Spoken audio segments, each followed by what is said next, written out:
Hello, so I was building a diorama of this GM and it was supposed to be mounted and sort of floating in this kind of pose with a pilot standing on top, but obviously that has changed quite drastically.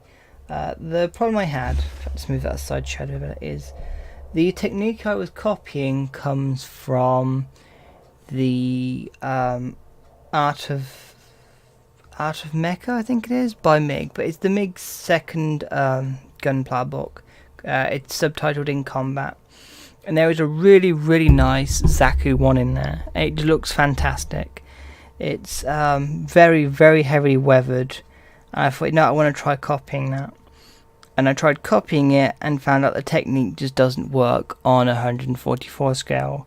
See, I also was doing coloured lighting, because it was a directional lighting, so it was darker at the back than at the front, and that turned out reasonably well. I'm kind of happy with that, but the actual battle damage technique doesn't work on a kit this small.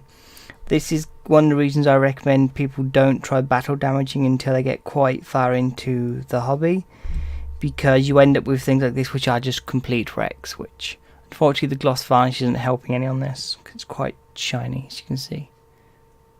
But the issue here was there is just no real space between the damage. It's just all damage constantly, and that doesn't really work on such a small kit. If you've got a larger kit, you can do more damage around, say, here, because you've got like a shoulder pad coming out sort of here, so you've got kind of twice the space in between the damage. It doesn't look like quite such a rust bucket then, which it actually works on larger kits, and since I usually work on 144 scale, I did the technique on the 144 scale and figure out it just doesn't work this small. And then another issue may be that he was working on a Xeon suit, which is sort of an olive green and a dark blue, whereas this is a more grey. It originally was a lot lighter than this, but the weathering has darkened it up a lot, which doesn't help the build much. For painting it, I put on a coat of grey. It's from Scale 75, I can't remember the name of it now. Then I used it's actually the first time using the Mecha colours from Vallejo. I used Titan Blue, and that was absolutely perfect for this blue up here. It was just the right shade I was looking for. I was really happy with it. I then painted in the yellow with Yellow Ochre from Vallejo's. It's either game color, yeah, I think it's game color or model color, but it was one of those, and I painted that in, and I was happy with that. And then I started to do the weathering, and I first did it in black, and black was way too harsh. It wasn't working at all. It looked terrible. So I said, okay, I'll put some I've got the color here, some metal color, burnt iron, and that's a really good dark irony color. It's very nice for what I was doing. Sort of on the joints, it works well. It's dark metallic, but it's dark enough that it doesn't like stand out as a bright shining silver metallic, so I was liking that. But when I was putting in joints, it wasn't working again. There's too much, it's too busy with the damage here, and sort of the larger areas where I had to add more to add a bit more contrast, turns out it just completely destroys anything you build around it. So I finally said, okay, this isn't working, and what I'll try a brown wash. So I tried a brown wash down here and got some streaking going. When I originally built this, I was going to use the streaking grime products and the other AK interactive washes. After having a model literally disintegrate in my hands from those, I went, no, I'm not using those anymore. I need to find alternative techniques. And I got some nice brown streaks on here using actually Vallejo's model wash dark brown. I did pick up an entire new set of washes from Vallejo. Also I got some P3 stuff, since I like their turquoise. If I'd give Armor Wash a go, turns out it's just black wash, but it's fine. I need some black wash for panel lighting anyway. But I got some new washes to try, and I figured out I could do the streaking okay with the brown wash. It's not quite as good, but it's good enough. Like you can get by with it. But as I started to do the different weatherings, it just wasn't working for me. on its own this doesn't work as a piece. It's too messy, it's too much going on, it's just not right. And it's one of those things where it's hard to explain why it doesn't work when you look at it just like this. This just looks a mess. It's like when you first find someone who's just started weathering kits, and they take a knife to it, they take a lighter to it, they take anything they can to destroy parts of it they use, and it just doesn't look good. You need to balance stuff. Even when you're building something based on realism, there's an artistic element to it, and this just fails on that front. I wasn't happy at all with that, so I'm like, okay, what can we do to save this? And my original thought was I could make it rusty and dirty and more like it's just been left there, and I think that was the way to go. So what I did was I started to build a diorama, and I was going to do a video on this, but it's honestly not really worth it. What I started out with was I got some blue foam, and this is standard insulation foam. This is what everyone's using for building dioramas like this.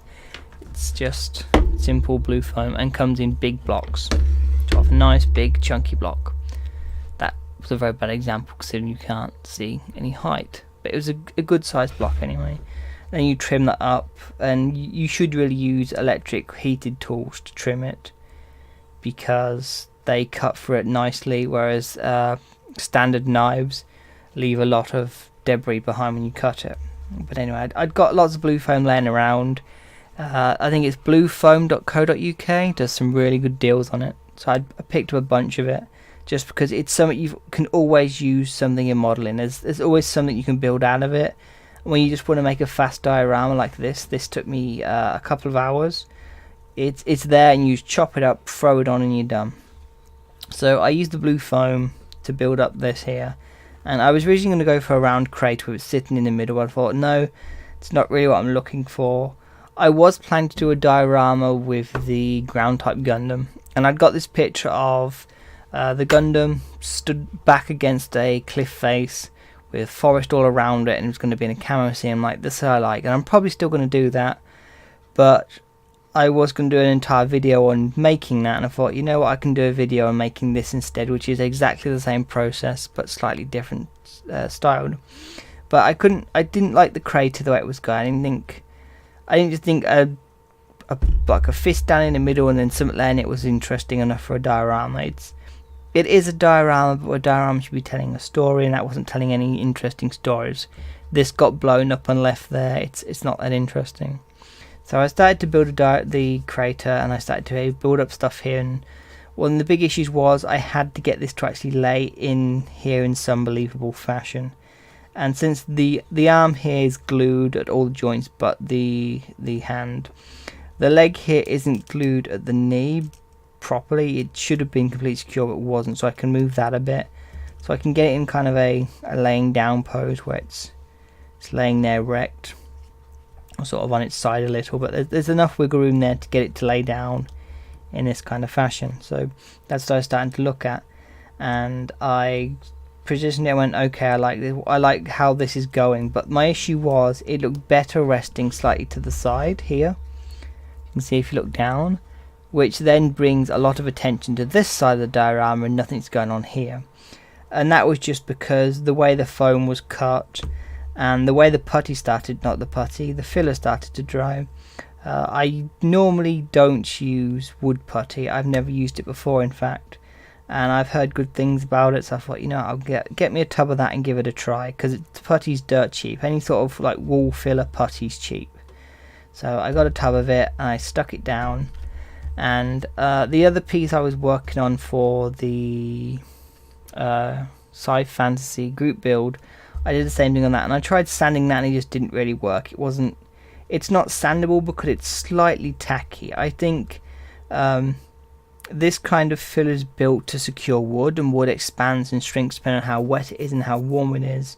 So the putty's got a bit of a give to it, which isn't ideal for modelling, to be honest. You don't really want something which has got some give to it and that it can move around a bit, because that means paint has to also move around with it, which not so bad with Vallejo, but other things can be issues. And the reason it's not bad with Vallejo is actually a latex based paint. If you here? No, unfortunately I don't.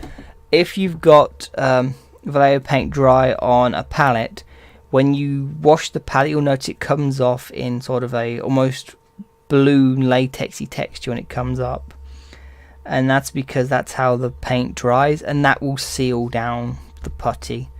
So that's good for normal putty, but when stuff has to expand and move a bit, that's where it's really going to excel. But anyway, enough rambling about paint, because I've got enough of that stuff already.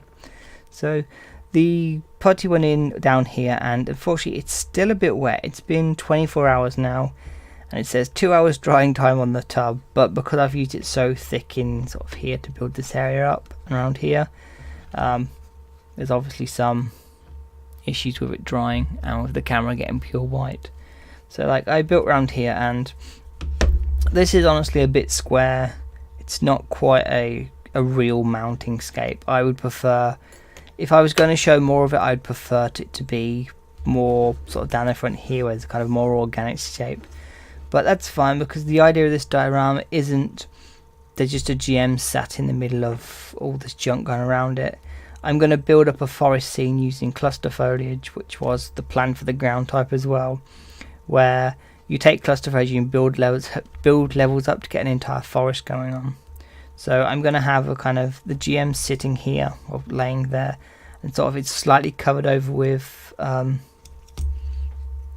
tree lines. One thing I did like while building this is I like the idea of this hand just stretching up out of the tree line. So you've got kind of forestry going around here, over here, and there'll be various ways of doing that to give sort of different basing materials to cover it up. So you won't see the entire GM. You'll kind of have parts of it visible, some parts of it covered, and it'll just be laying there as if it's trying to be found and hasn't been recovered yet. Since one of the interesting things about Gundam is a lot of technology gets used and then just left where it is, because it's on such a vast scale with the entire universe being involved. It leaves lots of interesting scenarios. I remember reading the Johnny Ridden comic, and they were talking about how the Federation had a problem with Xeon spies infiltrating, because there was so much destruction in the 1 year war. No one knows quite what units survived and didn't. And there's even stories of ships which had their propulsion and communications destroyed, and they just had to slowly float along until they got to a colony, and this could take decades to do. So they were never quite sure who was alive and wasn't, and that's like something interesting to explore in a diorama. So you've got a GM here which has been destroyed and just left there and no one knows about it. And then along comes some guy and he goes, "Hey, we found this mobile suit and it's pretty functional. There's kind of enough here to salvage." And maybe he's a junker, maybe he's a Federation official, whatever he is, he's found this. And actually for this I'm going to use the 144 scale people, and these were originally for a different diorama which also went and fell apart. It's actually I was building a desert diorama with a goof, and these people are going to be around. It's going to be a nice little hut for them to be in. They were repairing a Zaku, and then the AK Interactive inks destroyed destroyed the model quite literally. I later found out this is because Bandai don't double cook their plastic basically, so it leaves it with little hairline fractures, and if enamel gets into that, it just splits it down the middle. And that's something all Bandai plastic has. It's been interesting reading the guys building the Star Wars kits, because they had the same issue. But here, so they've got this guy here who's pointing, so he's like on the cliff face saying look over there, and then maybe there'll be a guy in a pilot suit, sort of, oh, I've got to pilot that now, kind of thing. I've got the Bandai 144 scale set, but I've also ordered Waves 144 scale guys. They do mobile staff, I believe they're called, which are the same thing, but they're by a third party company, not Bandai. So I've got a set of those on the way, and I'll be wanting to use some of those if they come in time. If they don't, that's fine.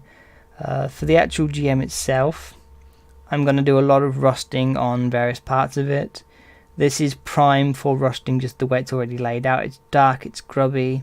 There's an entire wash of camo black German camo black brown from Vallejo, which is one of my favourite colours. It's It's not quite black, it's not quite brown, sort of a rubbery black.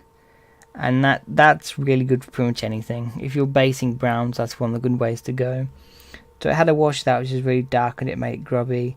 And then I can start building up some rust around here, around the vents. Add some pigments to wherever the bottom of it. The advantage of it being painted at the front but not the back, because the back's just a dark shading, is that I can weather it to make it so the dark actually looks like it's making sense here. Because in space we've only got kind of one way for light to come from. When you're dealing with kind of a more Earth atmosphere, or maybe it's a colony, you're going to have light from multiple angles coming at it, which means you wouldn't have this harsh dark side of it. One of the issues you do have when you do directional lighting is if you look at fire in the daytime, fire doesn't highlight things in the daytime. It's just everything's the same color and you've got fire in the middle. Whereas at night, when you look at the same fire, you'll have a lot of light coming from the fire into everything around it and highlighting it. And so that creates an issue where if you're trying to do any kind of source lighting, you have to consider what the actual lighting of where the people are is. And when you're in space, that's fine, the sun's coming from one direction towards you. And when you're on Earth, it's not quite so simple, because while the sun is coming straight down, the sun is also completely highlighting everything. It makes sense when you look at it and think about it, but when you're not actually consciously trying to think about it, you think, man, that looks really cool with the fire glowing, and you remember how fire works at night, and you apply it to the day, which doesn't work so well. But that's a ramble about source lighting, which didn't need to be there. So I'm still waiting for this stuff to dry. Once it's dry, I'm going to give it a coating of PVA glue and water mixed together, which will seal everything. It will seal the foam, because you don't use aerosols on foam or it'll melt it if it's not sealed properly. So that's the next plan. As I just mentioned, the punch shield is likely going to go there. I like the idea, like he's had his head punched off, it's gone, and the shield's just left there where it's fallen. It does take it almost out of the base, but it does also bring a nice three-dimensional style to it. Because actually could even go that way, it's because of the way the punch spikes are. Try and get that in. Yeah, that should. There's the same shapes, right? Okay, so one issue here with the balancing is I'm going to have this raised up, which means it's going to need some more counter around it. There's The Rise of Fancy is a very good novel on diorama, book on dioramas even, where it actually sort of think of the shape your diorama is making when you look at it head on, and also looking at it down. And kind of here we have sort of a diamondy shape. This bit extrudes here, goes up, a round thing, and it comes in there to another diamond. You've got this size, it kind of makes sense. And that's what I'm going to go for on this. This will have an interesting point. This arm sticking up at the forge will be an interest point. We've got our eye line here. If we look at it downwards, which is very difficult, you can see we're going to have more of a triangle point, where you've got the interest here, you've got the interest here, and it comes up to the interest of the shield. So we've got a triangle here, which forms interest, and we've got a diamond on top. It might not work quite so well from other angles, but there's not really much you can do about getting every single angle perfect. So that's kind of the plan for now. And when I get onto the groundwork, I hope to do this as a tutorial from here on out, because cutting up foam and sticking it down with some filler that anyone can do, it's not really an interesting thing to explain. Whereas from here we need to add texture to this putty, and then we need to add some texture to the walls. You can just bash it with a rock, which is basically what I did, just rocks to have rock texture, and it can copy onto things. So we do that. But then we need to add a texture here, and I'm torn between two different substances here. The usual stuff is sand. You can buy a shitload of it for basically nothing. And this, I used playground sand, but I also mixed it with some ballast from Woodland Scenics. They do model train stuff, and it's dirt cheap and you get a bucket load of it, but it's good quality. So usually I'd use that, but when we're looking at the scale we're doing here, That's absolutely huge. Each one of those grains of sand is going to be equal to kind of a rock, sort of this big kind of rock. We're talking quite a large thing here, and I don't really see this entire area being made up of the same rock. It just, those kind of rocks just isn't happening in nature. So I'm thinking maybe I'll try baking soda. I've heard of people using baking soda to do a ground texture on 28 scale miniatures. I can't think of anything smaller than baking soda I could actually use. We're going to go with that. And that just means all the putty work, which doesn't have a texture from a rock being smashed into it, will get that same texture over it. And then at that point, we're ready to paint it, and painting just a load of browns, greys, greens. It's nature colours. You can't really go wrong as long as you stay roughly around what you think nature is. So that'll go on. And then I'll probably paint up these guys. Their uniforms will need to change. I'm not quite sure what the story these guys are going to tell yet, but they will tell a story, so we'll figure that out as I'm painting them. I was doing these in kind of a military uniform colours, and now that no longer applies, so maybe he'll have a Hawaiian shirt or something. These are options. We can go anywhere we want. I think it will depend on what contrasts best with the green, because we need to still use colour theory here. This is going to be grey, this is brown, they're pretty neutral.